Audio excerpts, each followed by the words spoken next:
చర్చ్‌కి రిజిస్ట్రేషన్ అంటూ ఏముండదండి. దీనికి ట్రస్ట్ రిజిస్ట్రేషన్ అని అంటారు దీన్ని. దీని ద్వారా మనం సేవ చేయాలనుకునేవారు ఈ ట్రస్ట్ రిజిస్ట్రేషన్ చేయించుకోవాలి. దీని ద్వారా మనం సేవను ప్రారంభించవచ్చు. అంటే మందిరాల్లో కానీ ప్రజలకి సేవ చేయడానికి మనకి ఇది అనేది యూజ్ అవుతుంది. ఎంతోమంది మన ఇండియాలో ఎన్నో మతాల వారు, బౌద్ధులు, సిక్కులు, పార్సీకులు అనే వాళ్ళు అనేక మంది అనేక రకాల సంస్థలు ఏర్పాటు చేశారు. కానీ అవేమి ప్రజలకి దానివల్ల ఆదరణ కానీ మార్పు కానీ ఏమీ లేదు. కానీ దాని ద్వారా కొన్ని అంటే నీతిగా ఎలా ఉండాలి అనేది కొన్ని తెలుసుకున్నారు. కానీ దాని ద్వారా మార్పు అనేది ఏమి రాలేదండి. కానీ ఈ క్రైస్తవ్యం వల్ల ఎంతోమంది మార్పు చెందటం జరిగింది. దొంగలు, వ్యభిచారులు, త్రాగుబోతులు, హంతకులు, నరహంతకులు వీరంతా మారినట్టు ఎన్నో ఆధారాలు ఎంతోమంది మన కళ్ళ ముందే కనిపిస్తున్నారు. ఎంతోమంది క్రైస్తవ్యంలోకి వస్తున్నారండి, నిలబడుతున్నారు. ఇది అనేది ఎక్కువగా సేవ కోసం నిలబడేవారు ఎంతోమంది ఉన్నారు. ఈ రోజున ఇది అనేది చాలా ఉపయోగపడుతుంది. ఈ ట్రస్ట్ రిజిస్ట్రేషన్ అనేది 4 పార్ట్స్గా ఉంటుందండి. ఫస్ట్ వచ్చేసి ఈ ట్రస్ట్లు సేవ పేరు చెప్పి దీన్ని మిస్యూజ్ చేసుకుంటున్నారని చెప్పి మనకి ఆర్టికల్ 55 ద్వారా దీన్ని రిజిస్ట్రేషన్ చేయించుకొని ప్రారంభించాలని చెప్పి మనకి ఇచ్చినదండి. ఎవరు పడితే వారు సువార్తలు అని చెప్పి ఇప్పుడు ట్రస్టులు పెట్టేసి అనవసరంగా ప్రజలని తప్పుదోవ పట్టిస్తున్నారు కదా. వారికంటూ ఏమీ యూస్ ఉండకుండా వారి ద్వారా డబ్బులు తీసుకోవడం ఇలా చేస్తున్నారు. కానీ సువార్త పేరు చెప్పుకొని ఎన్నో చేస్తున్నారు.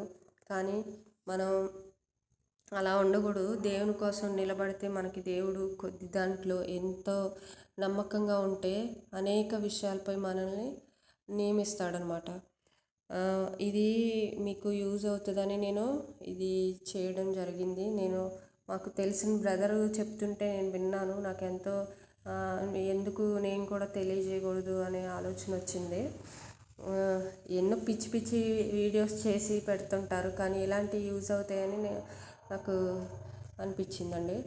దీంట్లో వచ్చేసి ట్రస్ట్ రిజిస్ట్రేషన్లో 4 పార్ట్స్ అనేవి ఉంటాయండి. ఈ బైలా అండ్ డీడ్స్ అనేవి ఉంటాయంటండి ట్రస్ట్లో. 100 నోట్ ఉంటుంది కదా, స్టాంప్ సైజ్ ఇస్తారు.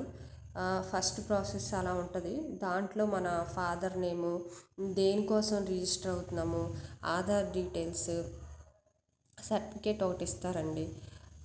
దానికి ఇష్యూ డేట్ అనేది ఒకటి వస్తుంది.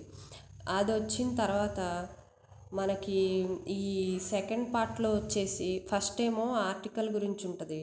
సెకండ్ పేజ్ వచ్చేసి అసలు దేని గురించి మనం స్టార్ట్ చేయాలనుకుంటున్నాం అంటే మతపరంగా కదా, క్రైస్తవ్యం గురించి కదా, క్రిస్టియానిటీ స్టార్ట్ చేద్దాం, దీంట్లో సేవ చేద్దాం అనుకుంటున్నాం అని సెకండ్ పార్ట్లో మనం ఇవ్వడం జరుగుతుంది. దీంట్లో డీడ్స్ ఆఫ్ ట్రస్ట్లో బైలా అనేది ఉంటుంది.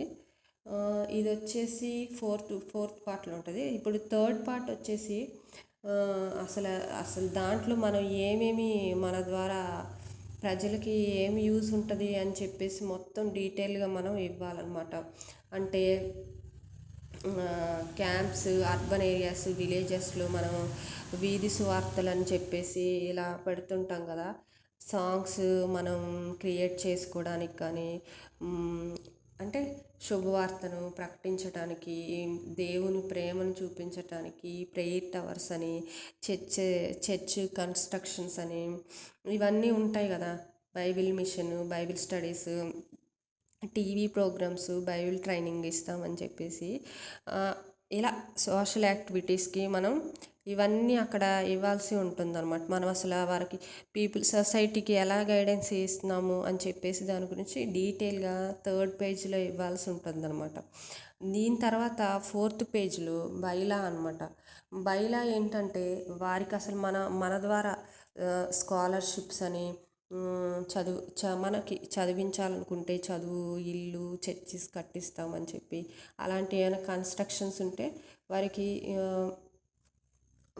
ఏదైనా సేవలు చేయాలనుకుంటే దాంట్లో మనం ఇవ్వాల్సి ఉంటుంది. ఈ బైలాలో ఉంటుంది అనమాట.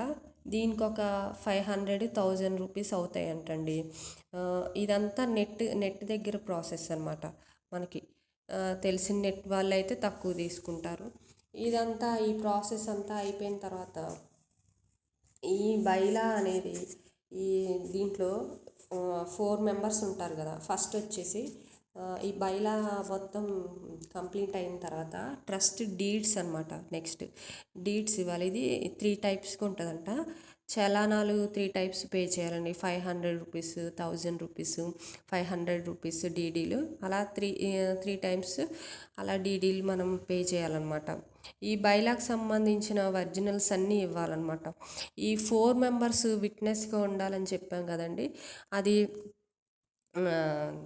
చైర్మన్, మేనేజరు, సెక్రటరీ వీళ్ళు ఉన్నారు కదా.